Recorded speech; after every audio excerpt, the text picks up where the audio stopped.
Jerrod Carmichael, I watched the comedy special where he basically came out, and it wasn't a comedy special at all, but a therapy session. I talked about that on the air. I was like, why are we in it? I don't want to be in this therapy session with Yeah. you, sir. But he has now a reality show that's out that I haven't watched. So let me just say that. And that's not why I'm talking about him, because I'm not talking about Jerrod Carmichael as much as I'm talking about us. And it's always going to be about us. It's Motivational Monday on the Karen Hunter Show. Kyla Janae Lacey is here, spoken word artiste extraordinaire. Because I was thinking this weekend, as I was in New York, that we people don't treat ourselves well. I was seeing a whole lot of we individuals don't treat ourselves well. Yeah. We don't eat right. We don't drink enough water. We're not exercising. We're not reading I enough. agree. We're not. The thought came: if I'm not treating myself well, how do I have the tools to treat other people well? No. That Mm-mm. was the question that I had. Right. A lot of people spend a lot of time outside of themselves, criticizing and looking at other people's lives. But are you treating yourself well? Do you love yourself? Do you love yourself? Is the question that I had to ask myself this week as I was like, I'm out of balance. Okay, Karen, what do you need to do? Why are you out of balance? And, so I'm going through this thing in my head like, okay, how do we correct this? And the steps that I have to take are extreme because I allowed myself to get out of balance over a period of time because it Mm-hmm. happens gradually. I was like, how do you wake up 300 pounds? What's the process to be 300 pounds? I'm not fat shaming anybody. I'm saying like something is happening and it's not just your hormones or something. What is happening for your liver to have cirrhosis, or what is the process by which you contracted diabetes or allowed diabetes to flourish, or high blood pressure? There was a consistent behavior that allowed for that. And then when do you take charge of yourself? So I was having this conversation, not that I have any of those things, but I was like, in my minor way, for me, because I'm so OCD, this is a problem that I have to control, or at least love myself into a place where I'm good again, Yeah. right? And then I was like, well, how do you treat people if you don't treat yourself? So How that can became our you, conversation. yeah. How Yes. can you rescue for somebody who's stranded with no gas, right? Like, um, I had a friend, I actually was at my friend's house this weekend and he was like asking me to help him with structuring his pictures on his wall. And I said, well, why don't you have these in your room? I said, you deserve to look at something nice. You deserve to look at something that makes you happy instead of being concerned about the occasional guest that you have. And I think even in people's space, they're not concerned about doing things that make them happy nearly as much as they are concerned about what a guest is gonna see, or what a guest is gonna, opinion that they have. So I bring this up because the clips that are going about Jerrod Carmichael, and somebody in the Nubia chat said I thought it was brilliant. That's fine. I thought it was brilliant too, but it felt like a therapy session, Mm-hmm. and it is quite different than, to me, Richard Pryor and the Sunset Strip, because I laughed at some of that. I didn't laugh at any of Jerrod Carmichael's revelations, but that's me. You digest, take this. That's It's not a the point of lot. the conversation, y'all. And again, we have, I think, the inability to sit in something long enough to see the point develop. We're trained today to jump on every single thing. We're Yeah. trained to jump and have a comment for every single thing, as opposed to like, is there a point that's being made here? Let me sit and let me see if Karen's going to develop this point, because she is. She is. If you've been listening to the show long enough, it's not Jerrod Carmichael. We're not even talking about him. So why are you distracting everybody with a comment about something that I said that's leading to someplace else? That wasn't the point. So he confesses his love to Tyler, the creator. That was an And interesting then clip. there's, you saw the clip? Yeah. Yeah, it was uncomfortable. I didn't want to watch it. I didn't want to be in that either, but it was one of those train wreck things like, what's going to happen? What are we watching? Then there's a clip of him, I think, sucking on some toe or something. There's a foot in his mouth. He's got a white boyfriend. He's in his underwear. So I'm like, okay, there's a lot going on in this reality show. I might have to check it out, you know. Um, but I love Van Lathan Jr., and I have loved him even when he was on TMZ, because he seemed to be like the voice. This man has been through some things, you know. I think he at some point was 300 pounds and lost weight, and he's gone. You know, he's developed himself as a human being. Mm-hmm. which shows up in his commentary. Do you know what I'm saying? You could tell a developed person based on the kinds of questions and the thoughts that they. So he's on his higher learning program, his podcast, and he's interviewing a guy named Justin Sylvester, who I've seen do some, fashion stuff and entertainment things. I think he's an entertainment reporter. And he asked this question. So I'm going to play this clip, Kyla, and let's have a conversation about it. College Janae Lacey is here. So what's your thoughts? Because look, I've been following Jerrod's career for a long time, and it's very powerful, him stepping into himself and his identity and all of that stuff. But when I saw his boyfriend, I was like, I know a lot of Black gay fellas, and a lot of them that I know, they're with white guys. And it seems to be, maybe this is anecdotal, but it seems to be a trend. There seems to be a thing there. Is there a thing first there? off, is that a thing? Is that a thing? No, I think what you're seeing, first of all, I'm speaking from my own experience. What I will say is I think there are a few reasons why you see it and you recognize it more prevalently. I think one, when I was slowly starting to figure out who I was and, come into terms with being gay, I think a lot of the people who kind of tormented me on a daily basis were young Black guys. And I found refuge in women.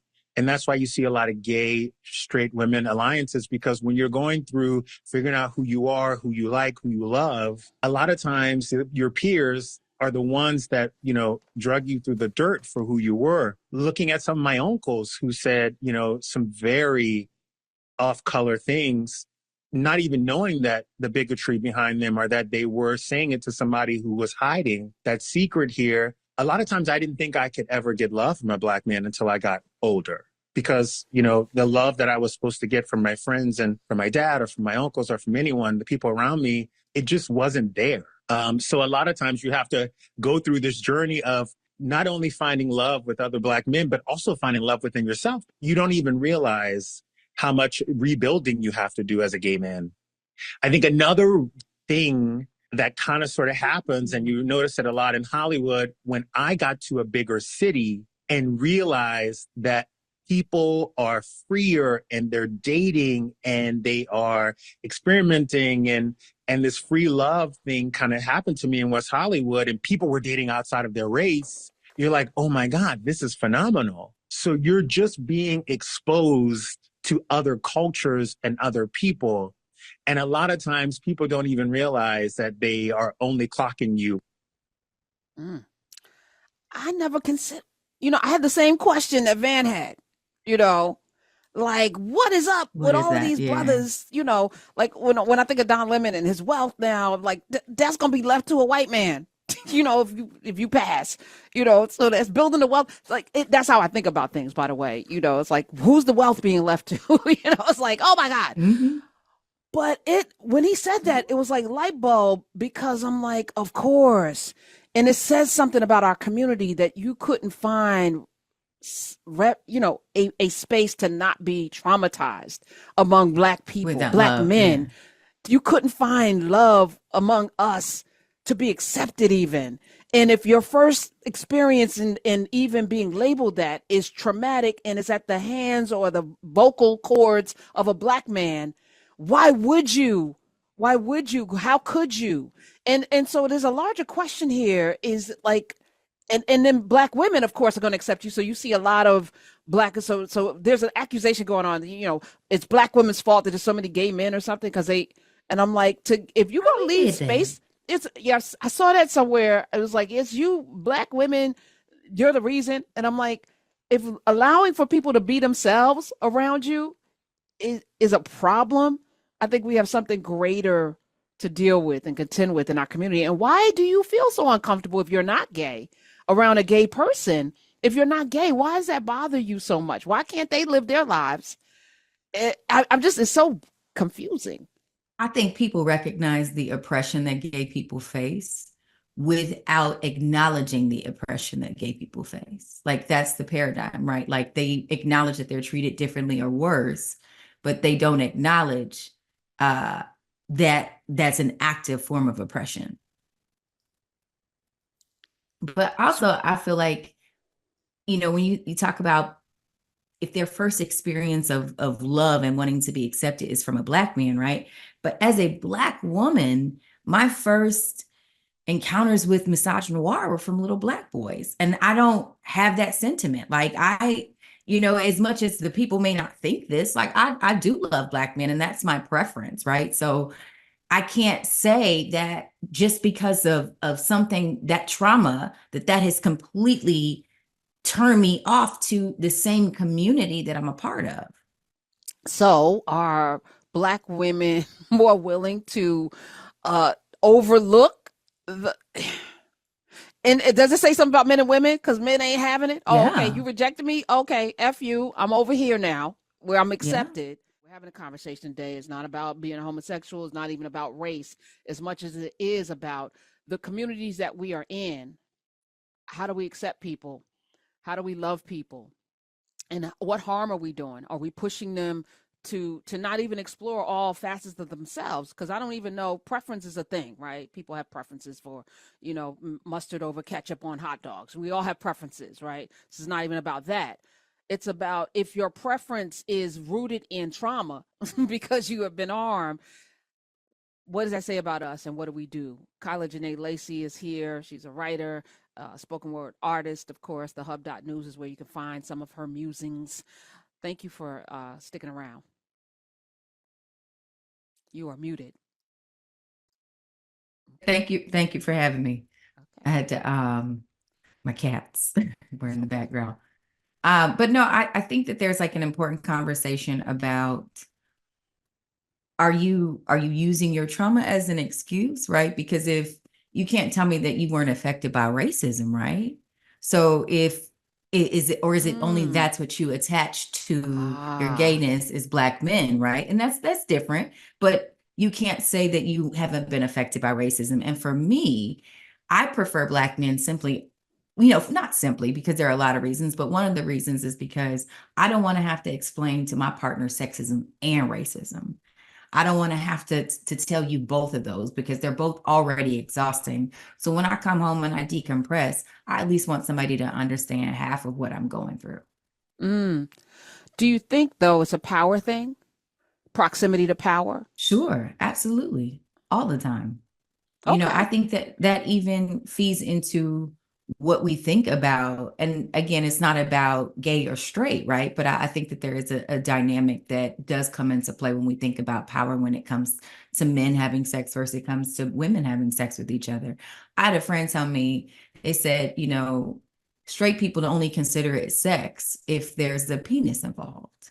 And I was like, what? Huh. Right? Like when it's two women, it's like, it's a throwaway. It don't really count when it's two women. But if there's a penis involved, that's when it's officially sex. And I think even the dynamic of two men and what that power dynamic looks like for them is something to be considered. I